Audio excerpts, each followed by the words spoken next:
Hi, how you going?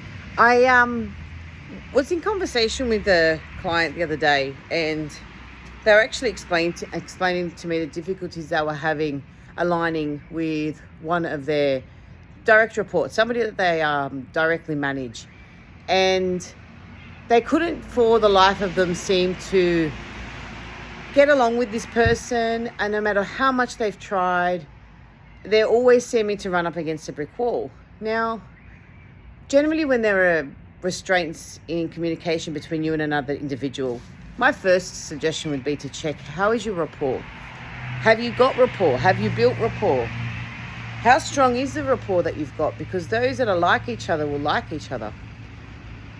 And then a couple of other things come up to front of mind, and is that individual doing what's within their purpose? Do they understand their why as to why they're in that role? Do you understand their why? And what I mean by do you understand their why, are their values being met? Do you know what their values are? If you do know, how are you meeting their values or assisting to meet their values? How are they then also ensuring that whatever they're choosing to do, like I said, meets their why?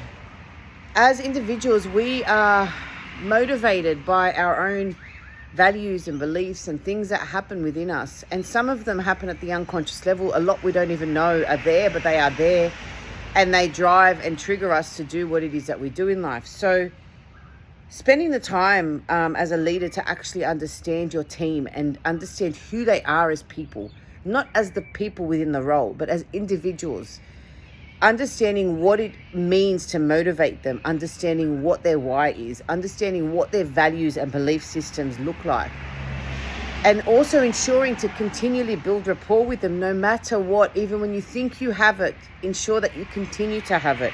These are all some very important points on the success of your team as a team collaboratively. And I think that's where a lot of people start to get really jaded, is trying to understand how do they connect with their team, especially in organizations where the culture of the organization tends to weigh in quite heavily on the way our team dynamic might function. We need to, as leaders, always ensure that we're multiplying our individuals around us. We're bringing the best out of them. We're giving them the ability to bring their authentic, true strengths to work, and they are working with those abilities, with those skills. And we're also aware of where are the areas of growth, and how do we ensure that these areas of growth are continually being worked on so that they also become areas of strength. We have to remember, we tend to automatically call these areas of growth weaknesses, and a weakness is actually a negative anchor. So let's not use that word. If there is someone that has a potential weakness as such, well, let's look at reframing the way we approach that. Let's look at talking about opportunity for growth. These are areas that they would require to place potentially more enablement in, or maybe mentor up with someone that's an expert in that field, or find ways to advance their skill set so that they're actually able to move these areas of growth into their skills bucket. Becoming a leader is always driven by how do you lead, and you need to ensure you continue to lead with purpose, and especially in a world that's forever changing and strongly led by the dynamics of the social media, and as well as the culture of organizations and the way in which people believe they need to be, I guess, chaperoned when they're in a career. As a leader, we need to take all this into consideration, and as a leader, you need to factor in so many various elements as you're driving your team forward. And one of those, as I already mentioned, most importantly, is who are your individuals in your team, and what are you doing for them and their why, and how are you actually associating motivation with what truly motivates them. At the end of the day, when we get up in the morning, we want to feel invigorated to actually jump online, attend the office, or do whatever it is we need to do within the roles that we are in.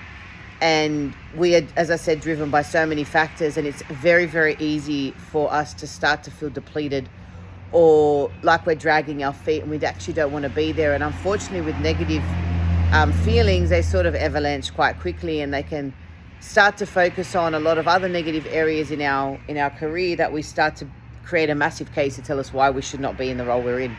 And that sometimes is not actually true. It just might be that something particularly in that role at that very moment is, let's just say, not rubbing you up the right way. So as a leader, encourage an open team dynamic, encourage transparency. It's like the saying goes, always tell the truth, even if you're going to get in trouble. Be transparent with your team. Tell it like it is. Give them the opportunity to feel like they also can give that back, because this will allow that open conversation for them to come to you when they're feeling depleted and say, I don't know what's going on, but this is how I'm feeling. And at least that opens up the door to discover why is that going on for them. This is all in support of your team's success. This is all criteria that gives your team the ability to actually work together, succeed, and aim at what it is that they're trying to achieve. So it's quite important as a leader. Anyways, thought this was some really great facts. I'd love to have this conversation with anybody who is a leader or who is within a team. If you've got any questions, if you would like to connect, please reach out and do so. I'd love it if you can like, share, and subscribe to my channel. And stay tuned for some more tips on how to actually lead with purpose. Thanks.